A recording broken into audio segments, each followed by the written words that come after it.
Hello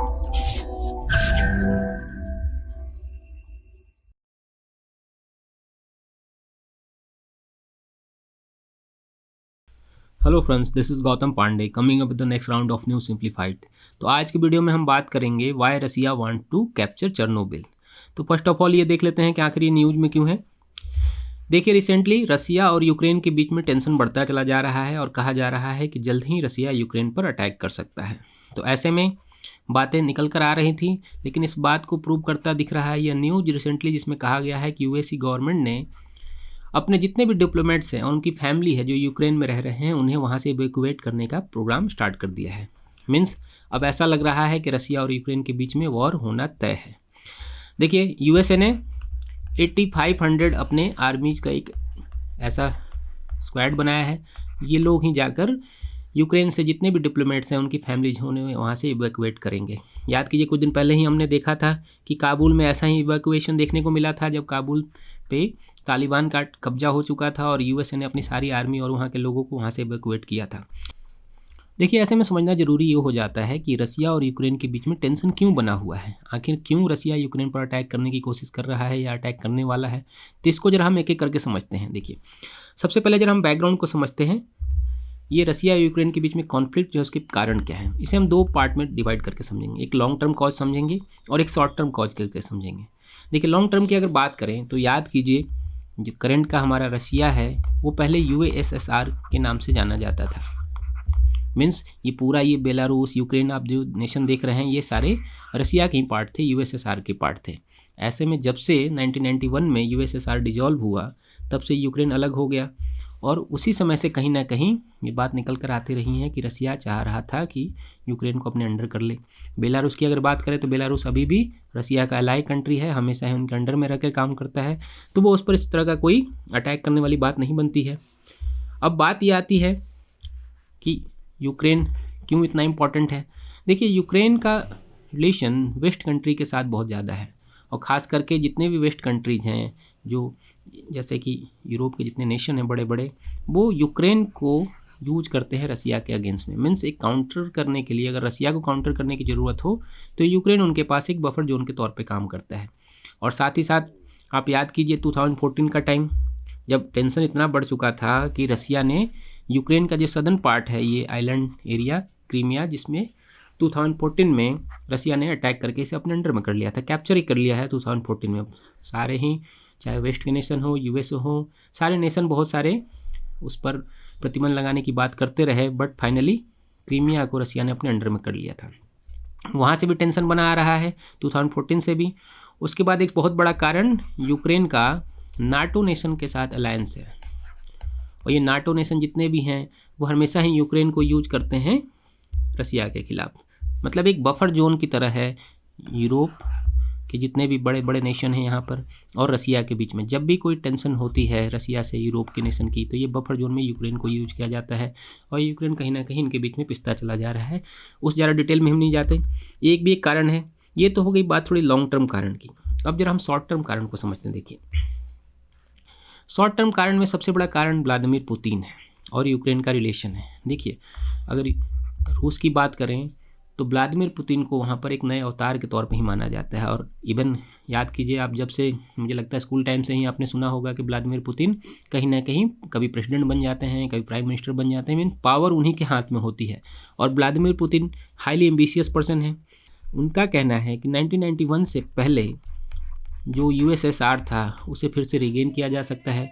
और इसी context में इन्होंने हाल फिलहाल में एक स्टेटमेंट भी दिया था, जिसमें उन्होंने कहा था कि यूक्रेन और रसिया के पीपल एक ही हैं। मीन्स यूक्रेन रसिया का ही पार्ट है, उसे अलग ज़्यादा समझने की ज़रूरत नहीं है। आप ऐसे बहुत सारे नेशन देखते होंगे, जैसे चाइना भी अक्सर ये बात करता रहता है कि नॉर्थ ईस्ट उन्हीं का पार्ट है, हमारा कोई पार्ट नहीं है। अरुणाचल प्रदेश के लोगों को कहता है कि वो चाइना के लोग हैं। सेम ऐसा ही व्लादिमीर पुतिन ने भी एक स्टेटमेंट दिया था। और दूसरा बड़ा कारण, देखिए, जितने भी यूक्रेन के पीपल हैं, एक सर्वे की गई जिसमें कहा गया कि 81% पॉपुलेशन यूक्रेन की व्लादिमीर पुतिन को पसंद नहीं करती है, क्योंकि उनके नेगेटिव एटीट्यूड के कारण। तो ये हाल फिलहाल का जो स्ट्रेस बनता चला जा रहा है, इसके पीछे व्लादिमीर पुतिन का हाथ, बहुत बड़ा हाथ कहा जा सकता है। हम वैसा ब्लेम नहीं कर सकते, क्योंकि इंडिया और रसिया के रिलेशन बहुत ही अच्छे हैं और यूक्रेन से तो बहुत ज़्यादा ऐसा कोई रिलेशन है नहीं, तो हम डायरेक्टली ब्लेम नहीं कर सकते। बट लेकिन देखिए, समझने के लिए ज़रूरी है कि आखिर ये स्ट्रेस बढ़ा ही क्यों है। तो ये बढ़ा है रशियन प्रेसिडेंट व्लादिमीर पुतिन के कारण। और उसके बाद आता है यूक्रेन का रसिया से रिलेशन। देखिए, जब भी यूएसए को रसिया को काउंटर करना होता है तब वो यूक्रेन को यूज करते हैं। सेम वैसे ही जैसे समझिए करंट में हम क्या देखते हैं कि जब चाइना को काउंटर करना होता है इंडिया को, तो पाकिस्तान को यूज करता है, बीच में लाता है और पाकिस्तान के माध्यम से इधर आर्मी एमिनेशन वगैरह प्रोवाइड कराता है, काउंटर करता रहता है। सेम कंडीशन यहाँ पर देखने को मिलती है यूक्रेन में। यूक्रेन को हमेशा वेस्ट के नेशन हो, यूएसए है, रसिया के अगेंस्ट में यूज करते रहते हैं। तो एक बहुत बड़ा कारण स्ट्रेस का ये भी है। और ऐसी कंडीशन में रसिया को लगता है कि यूक्रेन को कहीं ना कहीं अपने अंडर में कर लेने के बाद ही इन सारी समस्याओं का समाधान हो सकता है। तो आखिर अब बात समझते हैं हम कि आखिर चेर्नोबिल को क्यों कैप्चर करना चाह रहा है रसिया। चेर्नोबिल का कैप्चर क्यों करना चाह रहा है उसको समझने से पहले हम जरा चेर्नोबिल के जो बैकग्राउंड है, जो हिस्ट्री, उसको जरा समझ लेते हैं ब्रीफ में, ताकि समझना और आसान हो जाए। याद कीजिए 1991 से पहले हमने कहा यूक्रेन भी यूएसएसआर का पार्ट था, मीन्स चेर्नोबिल भी यूएसएसआर पार्ट था। तो 1972 में चेर्नोबिल में एक न्यूक्लियर पावर प्लांट स्थापित किया गया था। ये न्यूक्लियर पावर प्लांट बनाया गया था।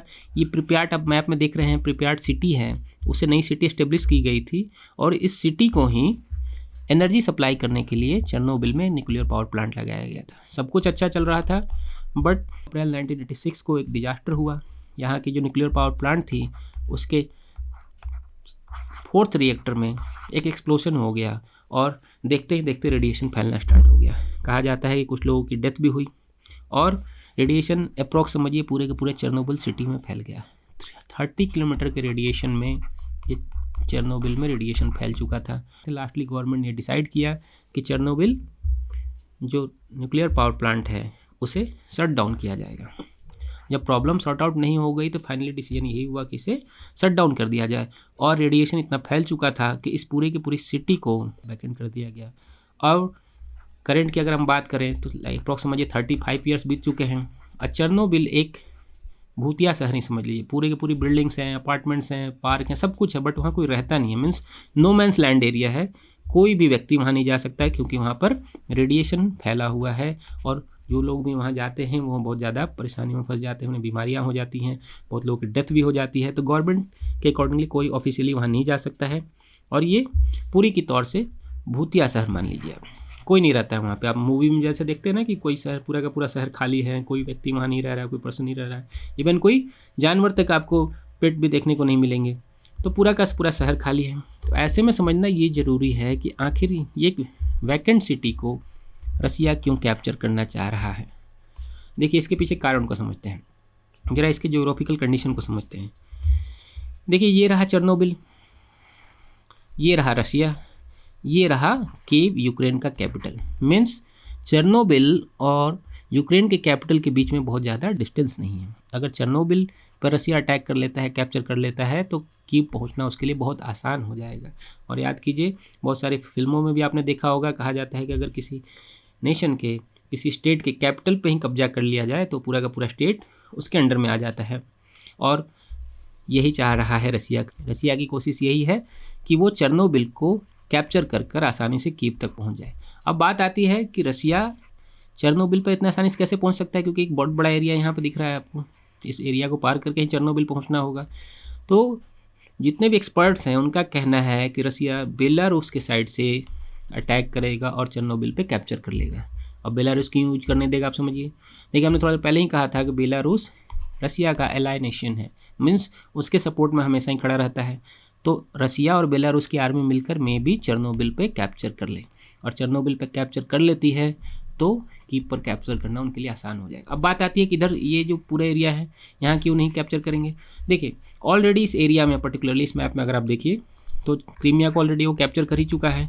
जो पर्टिकुलर ये सब आप एरिया देख रहे हैं यहाँ पर रसिया का ही कैप्चर है, और इस पूरे के पूरे एरिया में रसिया के सपोर्ट में ही सारी की सारी गवर्नमेंट रहती है। तो समझिए, ये रहा कीव, अब इस एरिया पूरा कैप्चर हो ही चुका है एक तरह से इनडायरेक्ट फॉर्म में। और यहाँ से अगर चेर्नोबिल पर कैप्चर करते हुए कीव पर कैप्चर कर लेती है रसियन गवर्नमेंट, तो पूरे के पूरे यूक्रेन को अपने अंडर में करना उसके लिए बहुत ही आसान हो जाएगा। मेन कारण यही है चेर्नोबिल को कैप्चर करने का। तो होप आपको ये वीडियो समझ में आया होगा। Thanks for watching. Current Affairs by Forum IAS is an all-in-one program that covers the dynamic aspect of the syllabus from both prelims and mains perspectives. Last year, we have helped more than 100 students crack IAS with our current affairs classes.